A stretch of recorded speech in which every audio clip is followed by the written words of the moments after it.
Tonight, Thai cave hero Richard Harris speaks about the triumphant rescue. Donald Trump on tour, a right royal faux pas and hundreds of thousands of protesters asking him to leave the country. Australian police use tough new laws to investigate foreign spies. And Mitchell Pearce scores on return, inspires the Knights to victory. This is NBN News with Tyson Cottrill. Good evening. Dr. Richard Harris is a hero, even if he doesn't want to be.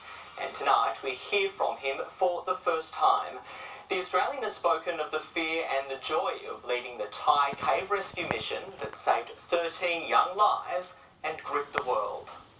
Howdy. Where would you like me? The man of the moment, Richard Harris, anaesthetist, cave diving expert, and now Australia's reluctant hero. It's really nice to be back home, obviously, with my friends and family.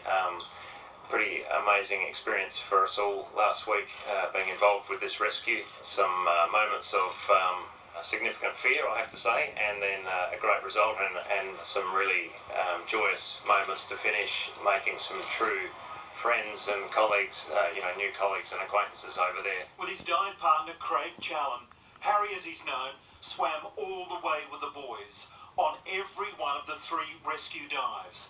A mission he described as extremely perilous.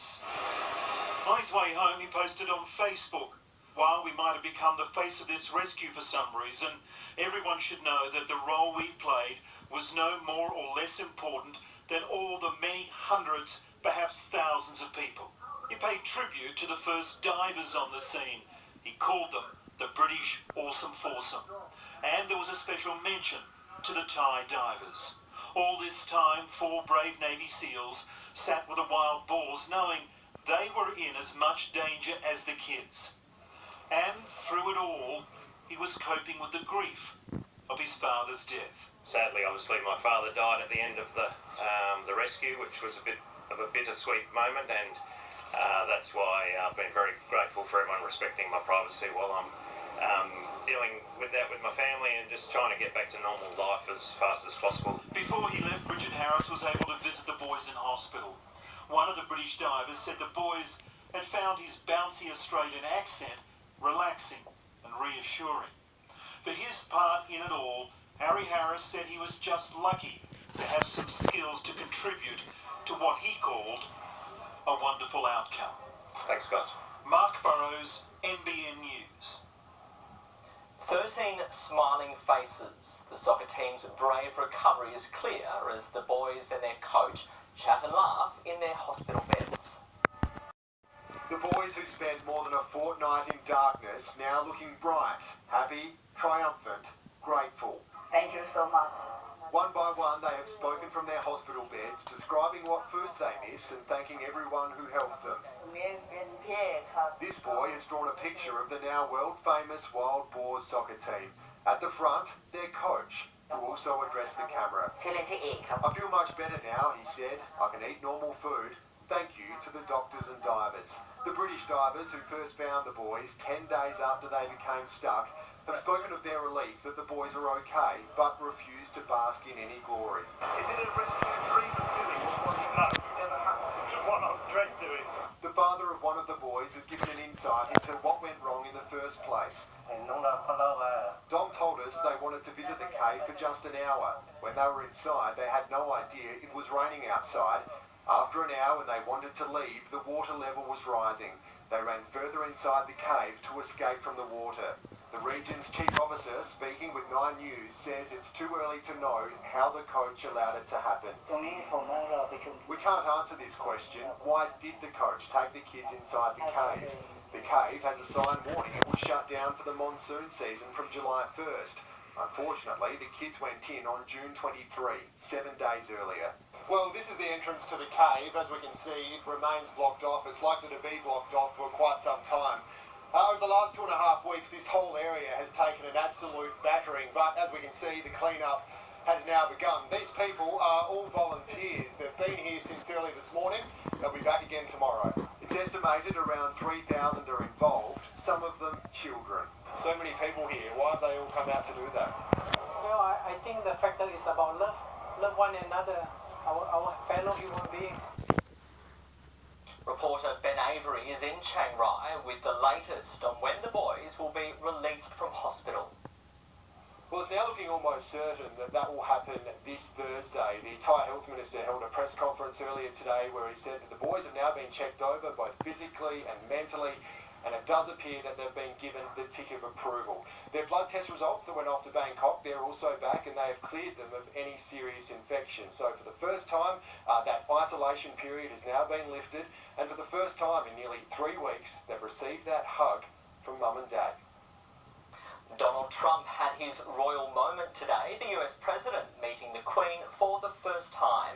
But the day was almost derailed as 250,000 protesters swarmed the streets of London. Central London bursting at the seams, Trafalgar Square overflowing. Only one man could muster a crowd like this, and London wanted him gone. No one in London wants him. He stands for everything that we bought. They marched past Westminster, putting the city into lockdown. Donald Trump! At times bearing their teeth. We bought. They marched past Westminster, putting the city into lockdown. Donald Trump! At times bearing their teeth. Opposition leader Jeremy Corbyn caught in the middle of the lion's den.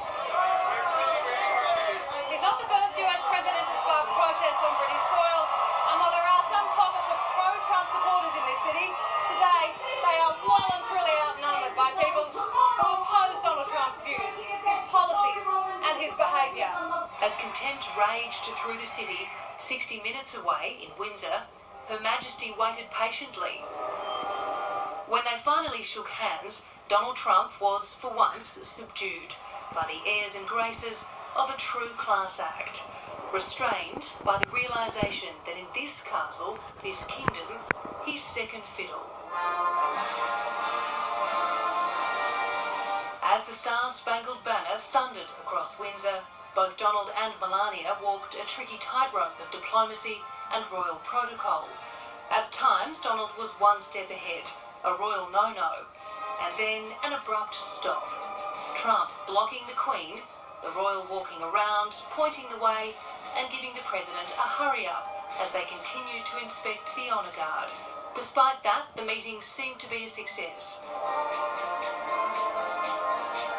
Inside, the Queen and the Trumps had a cup of tea.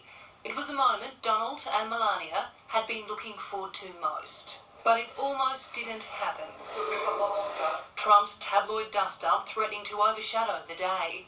It almost did, but you'd never have guessed, thanks to an extraordinary love-in by Trump and Theresa May. They didn't criticise the Prime Minister. I have a lot of respect for the Prime Minister. It's called fake news. When I saw her this morning, I said, I want to apologise because I said such good things about you. She said, don't worry, it's only the press. I would much rather have her as my friend than my enemy. That I can tell you. It was an enemy from the press who really hit a nerve.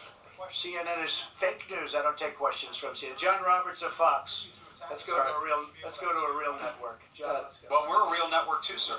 There'll be plenty more questions come Monday when Donald Trump meets Russian President Vladimir Putin. Front and centre is whether Russia meddled in the US election.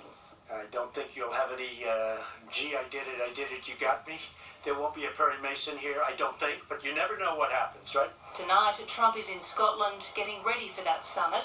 It's in Helsinki, and if London is anything to go by, it's said to be an unforgettable visit. Hit the road, Jack, and never come back! Red Zone residents affected by PFAS contamination are applauding the state government's decision to break ranks and recommend compensation. In a rare move, both sides of politics appear to be building pressure on the Turnbull government to take action. It's a small win, but a win Red Zone residents are happy to claim. The state government breaking away from its federal mothership, recommending compensation for property owners affected by PFAS contamination. I'd like not to call it a backflip, but considering the fight that we've had with both state and federal government, it seems to me as a backflip. While the position has been met with suspicion, there's a glimmer of hope. It does reek of desperation in the lead up to a state election. We just hope that this means that the Turnbull government will finally understand the profound impact that this is having on communities. And the Berejiklian government agrees. Look, it is disappointing that the local member, Kate Washington, didn't put in a submission. But look, nevertheless, we've pushed on. We'll continue to press the Commonwealth. We expect the polluter to pay. We've got a lot more work to do here, but the New South Wales government really is on the front foot here. Residents, though, still not convinced Macquarie Street can't play a stronger card. I would hope this gives Gabrielle Upton the opportunity to step up and make grounds to ban this chemical and not just rely on the federal government to carry out her work. It's possible stars are beginning to align across all sides of state politics, and they need to, before we start seeing a greater toll. The families that are affected have been stretched to their limit. There's very little more that they can take. Stephen Mount, NBN News. Striking Hunter Valley meat workers are a step closer to settling on a new agreement with employer JBS Scone. 80 employees walked off the job last week after management pushed the staff to work 13 compulsory overtime Saturdays each year. The revised offer now includes 10 of those days, a bonus and wage increase, among other incentives. Workers will vote on the offer in the coming weeks. Craig Hamilton's journey with mental illness is no secret. His experience and courage has helped him reduce stigma surrounding mental health, and now he's planning on sharing what he's learned in a special community forum. Craig Hamilton isn't afraid to share his story. And of course, It does. yes, it does. The radio broadcaster has long spoken of his major mental breakdown 18 years ago that led to a diagnosis of bipolar disorder. A brave move fueled by a desire to help others. We've got to talk about these things because they're so common, and there's a lot of teenagers today, there's a lot of people in their 20s, 30s, 40s who are really struggling, and they need some information, they need some education. On the 24th of this month, he's speaking at a forum in Newcastle, revealing some of the strategies he's found to be helpful in reducing his stress and anxiety. Exercise and meditation, part of that package. He'll be joined by former Australian of the Year and fellow Novocastrian, Professor Patrick McGorry, who'll focus on mental health in young people. Getting that early diagnosis, that early intervention can really make a huge difference. For more information on the forum, head to our website. Emma Murphy, NBN News. A Newcastle couple is celebrating after completing a leg of the Clipper Round the World yacht race. Peter Hartigan and Louise Costello have just arrived in Northern Ireland after spending the last 2 weeks and 3,000 nautical miles racing each other from New York City.